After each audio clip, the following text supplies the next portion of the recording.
Hello people. तो आज के इस वीडियो लेक्चर में हम लोग समझने वाले हैं इंटरसेक्शन ऑफ टू सेट्स क्या होता है।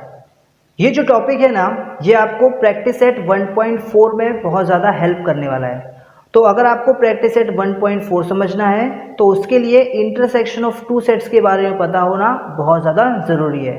तो आइए समझते हैं कि इंटरसेक्शन ऑफ टू सेट्स क्या होता है। तो इसे समझने के लिए हम अज्यूम करते हैं कि हमारे पास दो सेट्स हैं, एक सेट ए है और एक सेट बी है। तो अगर मैं इंटरसेक्शन ऑफ टू सेट्स को डिफाइन करने जाऊं तो मैं कुछ ऐसा बोल सकता हूं कि the set of all common elements of set A and set B is called the intersection of set A and B. I know आपको नहीं समझ में आया होगा इसे पढ़ के, तो मैं एग्जाम्पल के साथ आपको समझाता हूँ इसी चीज़ को। ठीक है, ध्यान से सुनो। तो सबसे पहले तो आप दो सेट्स को अज्यूम कर लो, एक सेट ए है और एक सेट बी है। तो मान लेते हैं कि हमारे पास दो सेट हैं। सबसे पहला जो सेट ए है उसके अंदर के एलिमेंट हैं 1 2 3 4 5 6 और जो सेट बी है उसके अंदर के एलिमेंट हैं 4 5 6 7 8 9। क्लियर है? ओके। नाउ इसके बाद आप यहाँ पर ढूंढो कि सेट ए और सेट बी इन दोनों के अंदर कॉमन एलिमेंट्स कौन कौन से हैं, यानी कि वो एलिमेंट्स जो ए में भी है और बी में भी है। तो आप देख सकते हो कि 4 जो है वो आपको दोनों में दिखाई दे रहा है, 5 जो है वो भी आपको दोनों में दिखाई दे रहा है, 6 जो है वो भी आपको दोनों में दिखाई दे रहा है। इसके अलावा और कोई एलिमेंट्स नहीं है जो कॉमन है यहाँ पर। ठीक है, तो इन्हीं तीन एलिमेंट्स का आपको एक सेट बनाना है और उस सेट को आप बोलोगे intersection of set A and B. तो एक बार फिर से आप डेफिनेशन पढ़ते हैं। अब आई होप आपको इस बार डेफिनेशन समझ में आएगा। तो डेफिनेशन है the set of all common elements of A and B. Set A और बी इन दोनों के अंदर जितने भी कॉमन एलिमेंट्स हैं यानी कि 4 5 6, इसका आपको एक सेट बनाना है। ठीक है, ये 4 5 6 इन एलिमेंट्स का आपको एक सेट बनाना है और इस सेट को ही आप बोलोगे intersection of set A and B. Clear? समझ आ गया? ओके। अब सवाल उठता है कि sir intersection of set A and B को हम रिप्रेजेंट कैसे करें, इसे डिनोट कैसे करें। तो याद रखना, इसे आप डिनोट कर सकते हो।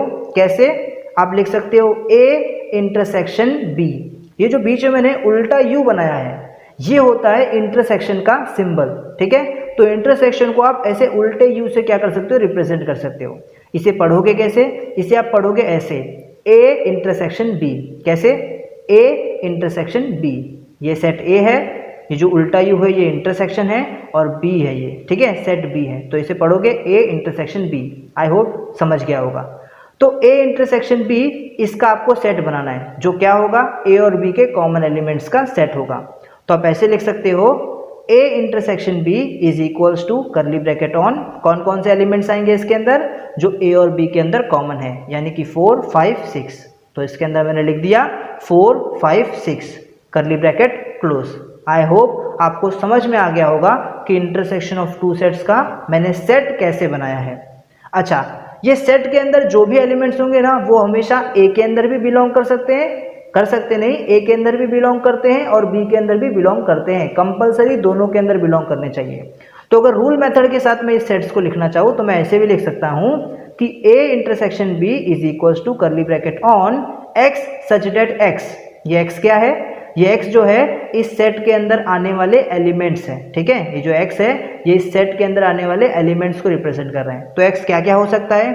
x वो हो सकता है जो a में भी बिलोंग करे, x वो हो सकता है जो b में भी बिलोंग करे। तो a और b में बिलोंग करने वाले कौन कौन से वैल्यूज हैं? 4 5 6। तो x की वैल्यू हो सकती है 4 5 6, यानी कि इस सेट के अंदर जो एलिमेंट्स होंगे वो होंगे 4 5 6। बोलो समझ में आ गया? क्लियर है? ओके। अगर मैं वेन डायग्राम के through intersection of two sets को रिप्रेजेंट करूं तो मैं कुछ ऐसा बोल सकता हूं। अब यहाँ पे आपको दो सर्कल दिख रहे हैं। ये दो सर्कल जो है वो दो सेट को रिप्रेजेंट कर रहा है। पहला जो सर्कल है वो सेट ए को रिप्रेजेंट कर रहा है और दूसरा जो सर्कल है वो सेट बी को रिप्रेजेंट कर रहा है। क्लियर है? और बीच में जो ये आपको क्लोज्ड पाथ दिख रहा है, ये जो इतना क्लोज्ड पाथ आपको दिखाई दे रहा है यहाँ पर, ये जो इतना क्लोज्ड पाथ आपको यहाँ पर दिखाई दे रहा है, ये क्लोज्ड पाथ रिप्रेजेंट कर रहा है ए इंटरसेक्शन बी को। क्लियर है? यानी कि ए और बी दोनों में आने वाले कॉमन एलिमेंट्स को। तो यहाँ पर आप देख सकते हो सेट ए के अंदर 1 2 3 4 5 6 ये कुछ 6 एलिमेंट्स है और सेट बी के अंदर 4 5 6 7 8 9 ये कुछ 6 एलिमेंट्स है। अब इन दोनों में कॉमन कौन कौन है? 4 5 6। तो इनका जो सेट है यानी कि इतना क्लोज्ड पाथ ये है आपका A intersection B. I hope आपको समझ में आ गया होगा वेन डायग्राम के through intersection of two sets. अब हम लोग इंटरसेक्शन ऑफ टू सेट्स के कुछ प्रॉपर्टीज को समझ लेते हैं अच्छे से, ठीक है। सो सबसे पहली प्रॉपर्टी जो है इंटरसेक्शन ऑफ टू सेट्स की, वो प्रॉपर्टी है if A is a subset of B then A intersection B is equals to A. अब ये क्या हुआ? यहाँ पर बोला गया है कि अगर सेट ए और सेट बी ऐसे दो सेट है आपके पास और इसमें जो सेट ए है वो बी का सबसेट है, यानी कि सेट ए जो है वो सबसेट है बी का, तो उस केस में जो ए इंटरसेक्शन बी होगा वो हमेशा सेट ए के इक्वल होगा। आओ ज़रा इसे अच्छे से एक्सप्लेन करता हूँ। तो मान लो आपके पास एक सेट ए है जिसके अंदर एलिमेंट है 1 2 3, क्लियर। अब आपके पास एक और सेट है बी जिसके अंदर एलिमेंट है 1 2 3 4 5 6, ये भी क्लियर है। अब अगर ये ए जो है वो बी का सबसेट हुआ, यानी कि ए सबसेट बी है, तो उस केस में क्या होगा? सबसे पहले तो ये समझो कि ए सबसेट बी कब होता है। तो अगर ए के अंदर जितने एलिमेंट्स है वो सारे के सारे एलिमेंट्स आपको सेट बी के अंदर भी दिखाई दे तो आप बोल सकते हो कि ए सबसेट बी, यानी कि ए जो है वो बी का सबसेट है। चलो देख लेते हैं है क्या ऐसा। तो आप देख सकते हो 1 2 3 ये 3 एलिमेंट्स ही है ए के अंदर और यही 3 एलिमेंट्स आपको बी के अंदर भी दिखाई दे रहे हैं, तो ए सबसेट बी ये सही है, क्लियर। अगर ऐसा होता है तो ए इंटरसेक्शन बी जो है वो ए के इक्वल हो जाएगा। आओ चेक करते हैं कैसे। तो यहाँ पे अगर मैं ए इंटरसेक्शन बी निकालूँ, ए इंटरसेक्शन बी क्या होता है? सेट ए और सेट बी के अंदर जो कॉमन एलिमेंट्स होंगे उनका सेट। तो यहाँ पे मैं ए इंटरसेक्शन बी बना लेता हूँ। तो आप देख सकते हो यहाँ पर ए इंटरसेक्शन बी होगा 1 2 3, है ना। देखो ना, सेट ए के अंदर भी 1 है, सेट बी के अंदर भी 1 है, सेट ए के अंदर भी 2 है, सेट बी के अंदर भी 2 है, सेट ए के अंदर 3 है, सेट बी के अंदर भी 3 है और कुछ कॉमन नहीं है। तो ये 1 2 3 का हम लोग ने सेट बना दिया, ठीक है। अब आप ये नोटिस करोगे कि जो ए इंटरसेक्शन बी है वो ए के इक्वल है। देखो ए इंटरसेक्शन बी के अंदर 1 2 3 है और ए के अंदर भी 1 2 3 है, तो ये दोनों के दोनों सेट ए इंटरसेक्शन बी वाला सेट और ए सेट ये दोनों के दोनों एक दूसरे के क्या हो जाएंगे? इक्वल हो जाएंगे। बोलो ये चीज़ समझ में आ गया पक्का। अब सेम इसी तरह से हम एक और प्रॉपर्टी बोल सकते हैं, ये वाली सेम प्रॉपर्टी है, बस देखो नाम चेंज है। If B is a subset of A, यानी कि अगर ए की जगह बी जो है वो ए का सबसेट बन जाए, यानी कि बी के अंदर जितने भी एलिमेंट्स हैं वो सारे के सारे एलिमेंट्स आपको ए के अंदर दिख जाए, तो उस केस में ए इंटरसेक्शन बी जो है वो बी के इक्वल हो जाएगा। देख लो यहाँ पे फटाफट बता देता हूँ। ए के अंदर 1 2 3 4 5 6 ऐसे 6 एलिमेंट है, बी के अंदर 4 5 6 ये 3 एलिमेंट है। अब आप देख सकते हो 4 5 6 जो है वो ए के अंदर भी है, मतलब बी जो है वो बी जो है वो ए का क्या है? सबसेट है। और अगर आप ए इंटरसेक्शन बी यहाँ पे निकालोगे तो वो आएगा 4 5 6, तो 4 5 6 बी भी 4 5 6 है, मतलब ए इंटरसेक्शन बी जो है वो सेट बी के इक्वल है। और यही आपको प्रूफ करना था, यही आपका क्या था? प्रॉपर्टी था।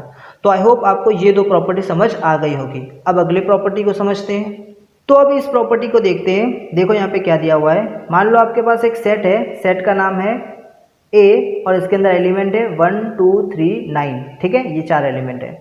आपके पास एक और सेट है सेट बी, इसके अंदर देखो क्या क्या एलिमेंट है 1 2 3 4 5 6, यहाँ तक क्लियर है? ओके।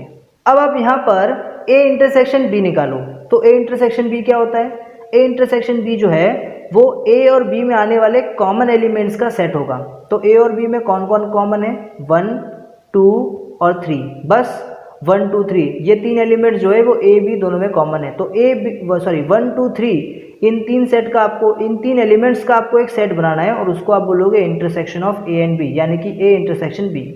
तो यहाँ पे मैं ए इंटरसेक्शन बी बना देता हूँ जिसके अंदर एलिमेंट है 1 2 3। इतना क्लियर है?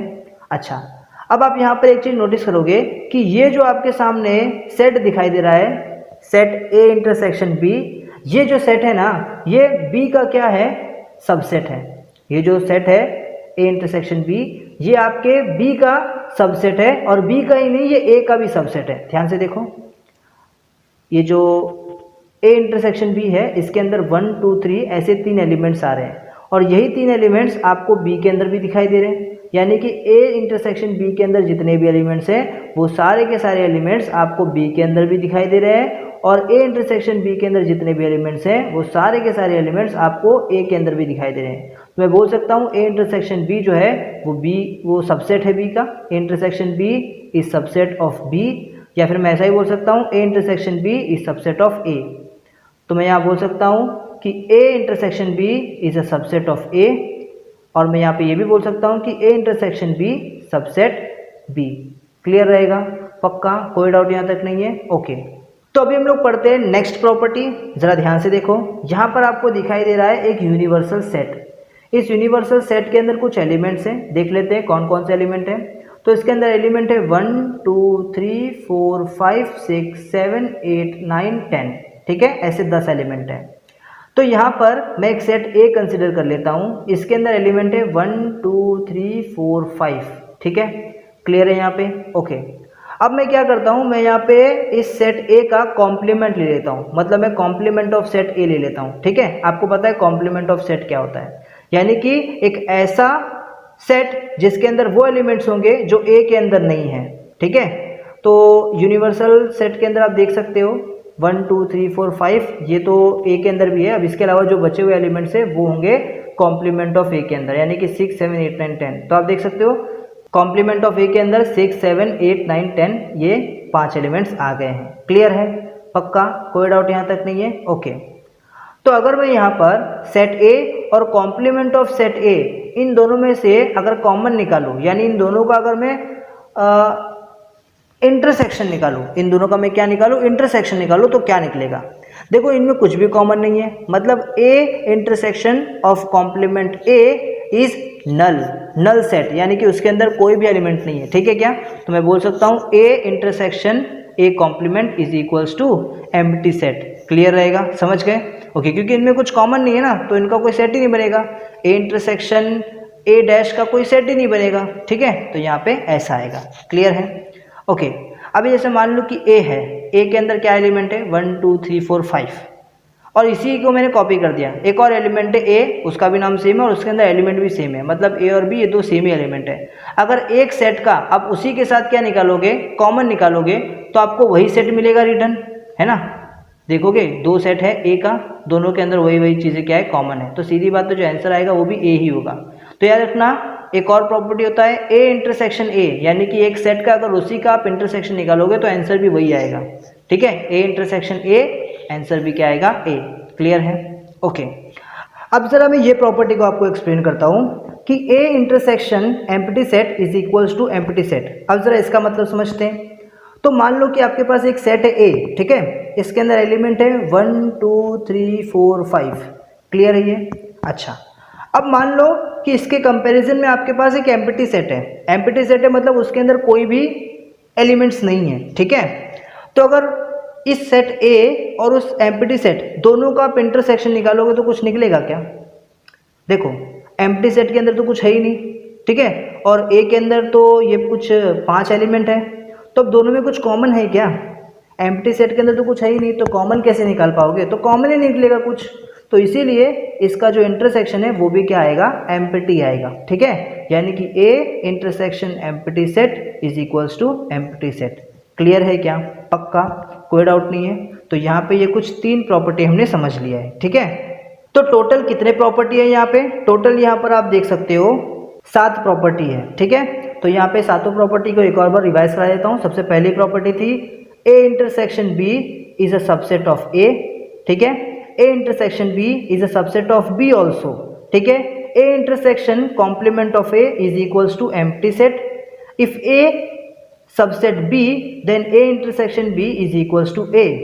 If B subset of A, then A intersection B is equals to B. A intersection empty set is equals to empty set. A intersection A is equals to A. So I hope आपको ये video समझ में आया होगा, आपको समझ में आ गया होगा कि इंटरसेक्शन ऑफ टू सेट्स क्या होता है। मैं मिलता हूँ आपसे नेक्स्ट वीडियो लेक्चर के अंदर, जिसके अंदर हम लोग समझेंगे डिसजॉइंट सेट और यूनियन ऑफ टू सेट्स क्या होता है, ठीक है। तो तब तक के लिए